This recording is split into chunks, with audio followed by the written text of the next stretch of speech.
Bonjour à toutes et à tous, j'espère que vous allez bien.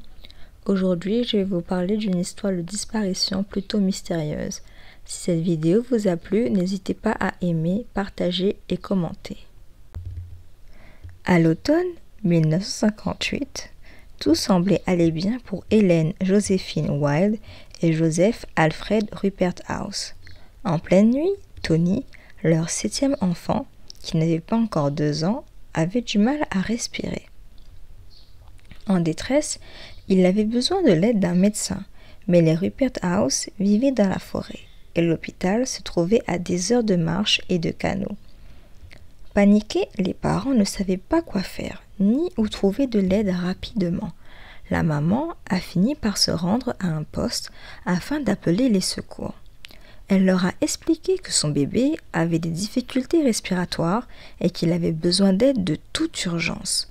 Elle a vu qu'il n'était pas bien, mais elle pensait qu'une fois qu'il allait recevoir des soins, il irait beaucoup mieux. Puisque les Rupert House habitaient de façon retirée, il leur fallait du renfort par avion. La maman a donc payé pour avoir un hydravion afin qu'ils viennent les chercher et conduire leur bébé à l'hôpital. Il a donc été emmené d'urgence à Amos. Le problème est que le bébé a été conduit à l'hôpital et Hélène Joséphine a été hébergée à un autre endroit. Le lendemain, lorsqu'elle est retournée voir son bébé à l'hôpital, sans que l'on ne lui donne plus d'explications que cela, on lui a annoncé que le petit était décédé. Hélène Joséphine, à cette annonce, était sous le choc. Elle ne comprenait pas ce qui venait de se passer. Le problème est qu'elle ne parlait pas la langue, elle ne parlait pas véritablement français. Elle avait donc du mal à s'exprimer et à comprendre ce qu'on lui racontait. Malheureusement, elle n'a eu aucune explication concrète sur le décès de son bébé. C'est le cœur brisé et avec une immense douleur qu'Hélène Joséphine est retournée auprès de sa famille, qui ont dû faire leur deuil de cet enfant brutalement décédé. Alors que la famille a repris doucement sa vie, ils ont eu d'autres enfants. En été 1959, leur petite Émilie, âgée de 5 ans, s'est fait piquer par une abeille sur son orteil, alors qu'elle jouait tranquillement près de la tente où dormait la famille. La petite fille a malheureusement fait une mauvaise réaction à la piqûre d'abeille, et son état s'est très sérieusement dégradé. Émilie avait besoin d'une prise en charge médicale de toute urgence. Hélène Joséphine est également prise de panique, mais elle est méfiante des hôpitaux. Elle a toujours le mauvais souvenir du décès de son fils Tony. Malgré ses craintes, Hélène Joséphine a décidé d'emmener la petite Émilie, car son état de santé était bien trop préoccupant.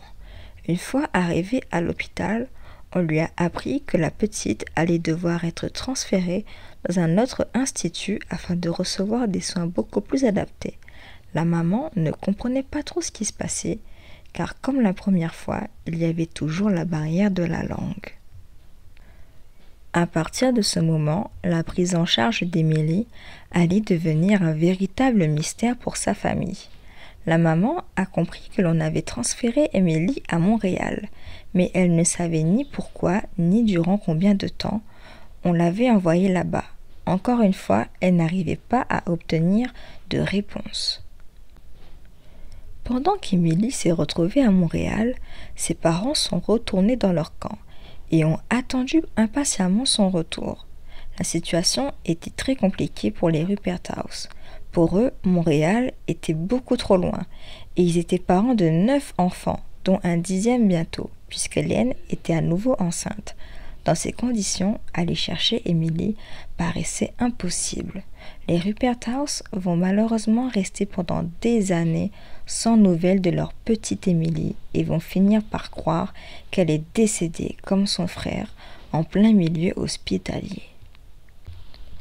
Hélène Joséphine Wilde et Joseph Alfred Rupert House sont un couple très heureux.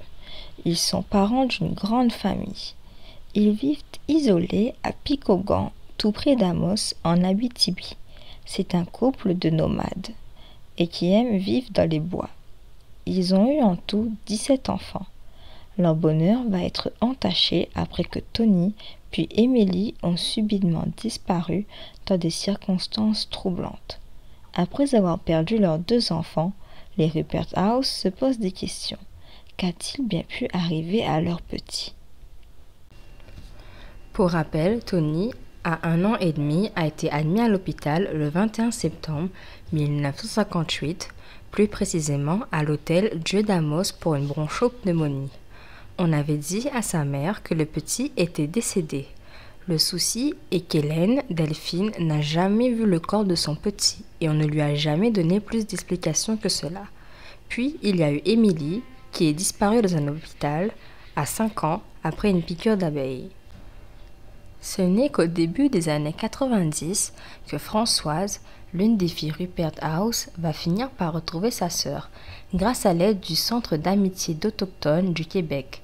Elle a eu des nouvelles d'elle par le biais de son oncle qui habitait dans la région de la capitale et qui a entendu des rumeurs concernant la petite Émilie. Il a donc mené son enquête et la petite fille serait apparemment toujours vivante, mais on ne sait pas où elle se trouve.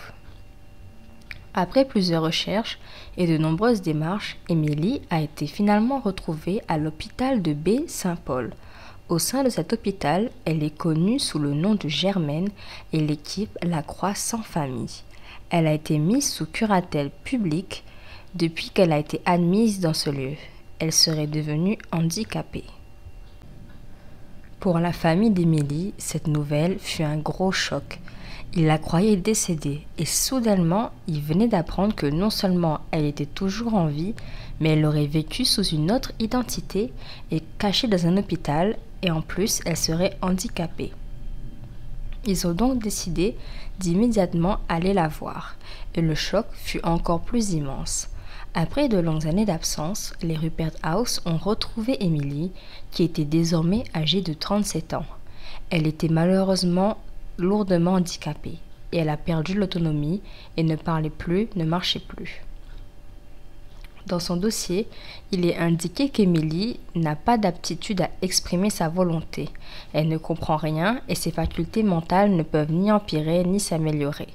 Emily ne ressemblait donc plus à la petite fille qui adorait courir dans la forêt. Malgré tout, les Rupert House sont très heureux de l'avoir retrouvée. Ils se sont lancés dans de longues démarches afin de récupérer leur fille et la ramener avec eux à Abitibi. Ils souhaitaient la mettre dans un centre d'hébergement d'Amos. Le retour d'Emily a apporté énormément de joie à sa mère, Hélène Delphine, malgré les circonstances mystérieuses de sa vie. Françoise, la sœur d'Emily, qui a tout fait pour essayer de la retrouver, a déclaré à propos de son retour: « Quand on l'a retrouvée, maman était tellement contente qu'elle n'a pas voulu brasser les choses. Elle avait peur de la perdre une 2e fois. » Malheureusement, Emily est décédée en 2010. Elle a été enterrée dans le cimetière aux Croix-Blanches de Picogan, auprès d'autres membres de sa famille. Bien que sa famille fût soulagée de l'avoir retrouvée, les conséquences étranges de sa vie furent toujours inconnues. Emily ne pouvait pas parler afin d'expliquer sa vie cachée, malheureusement. Après son décès, la famille voulait avoir des réponses et savoir la vérité. Ils ont donc décidé de mener leur enquête et de se replonger dans cette histoire plus que troublante. Tout d'abord, la famille s'est penchée sur la mort tragique mais troublante du petit Tony, apparemment décédé d'une bronchopneumonie. On a appris que le dossier médical de Tony à l'hôpital d'Amos était composé de seulement 5 pages. Celui-ci nous a appris que le petit garçon est né le 30 mai 1957, après 40 semaines de gestation. Il a été baptisé le 10 juin de cette même année. Depuis sa naissance, il a été hospitalisé en 3 fois pour des bronchopneumonies. L'accès à son dossier médical va nous révéler une information capitale. Le petit Tony n'est pas décédé le 21 septembre 1958. Concernant sa 3e hospitalisation, il a été indiqué les mots suivants: transfert, Québec, poumon. Il y a également comme indication sur son état de santé les mots bronchopneumonie et tuberculose, suivis d'un point d'interrogation.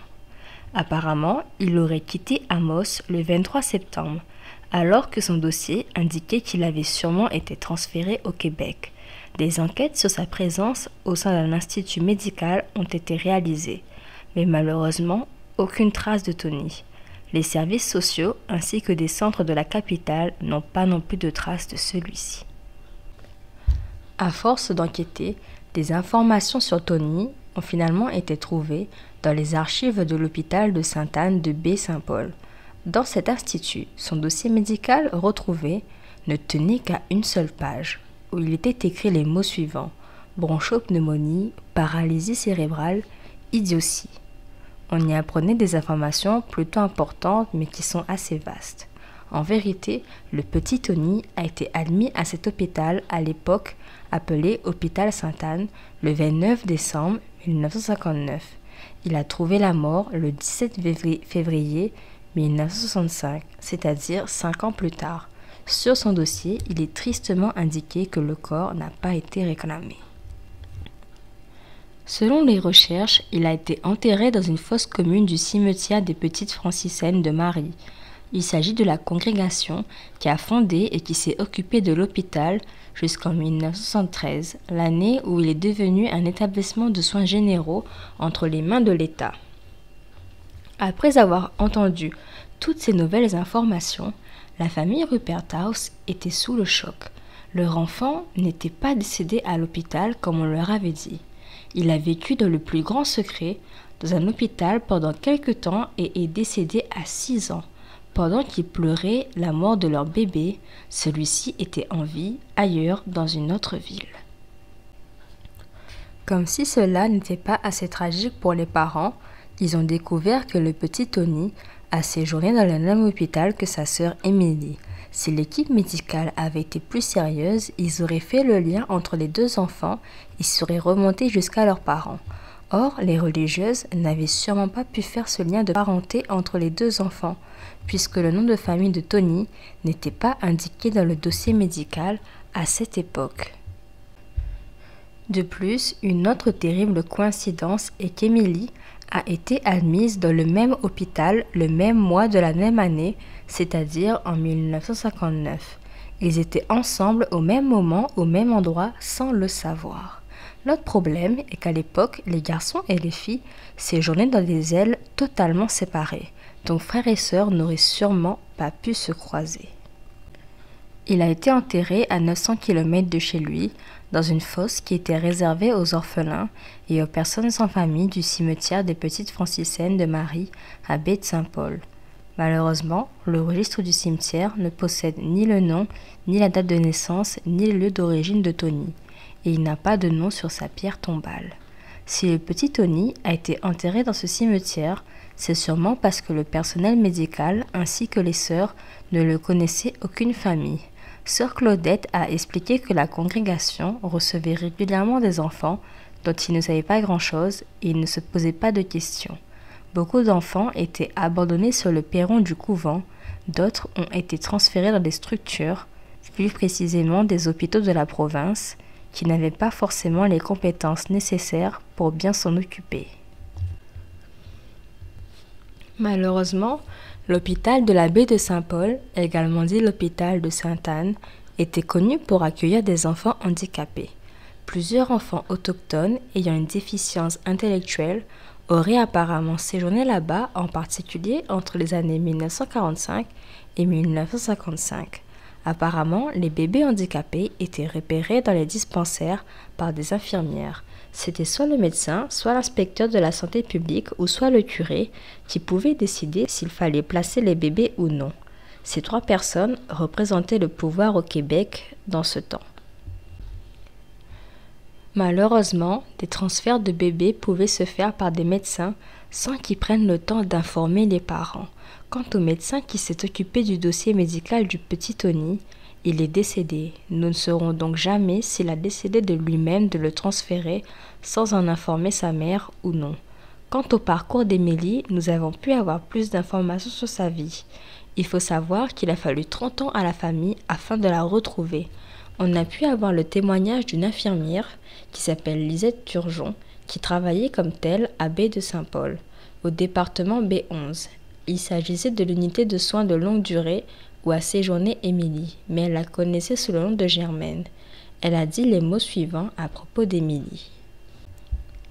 C'était surprenant parce qu'on pensait qu'elle avait été abandonnée. On a été surpris que la famille vienne la chercher, mais on était tous très contents qu'elle les retrouve. C'est la seule fois que quelque chose comme ça est arrivé. Nos clients ne recevaient pas beaucoup de visites, on ne jugeait pas, c'était très difficile pour les parents. Selon les dires, lorsqu'Emily est arrivée à l'hôpital, elle savait toujours marcher. Cependant, elle souffrait véritablement d'une maladie neurologique assez lourde, et c'est pour cela que l'on l'avait fait interner dans un centre de longue durée pour handicapés mentaux. À ce jour, la famille Rupert House cherche toujours la vérité sur ce qui est arrivé à Emily et Tony, et pourquoi on leur a dissimulé leur existence, et quels problèmes de santé souffraient-ils véritablement. C'est ainsi que se termine cette triste histoire.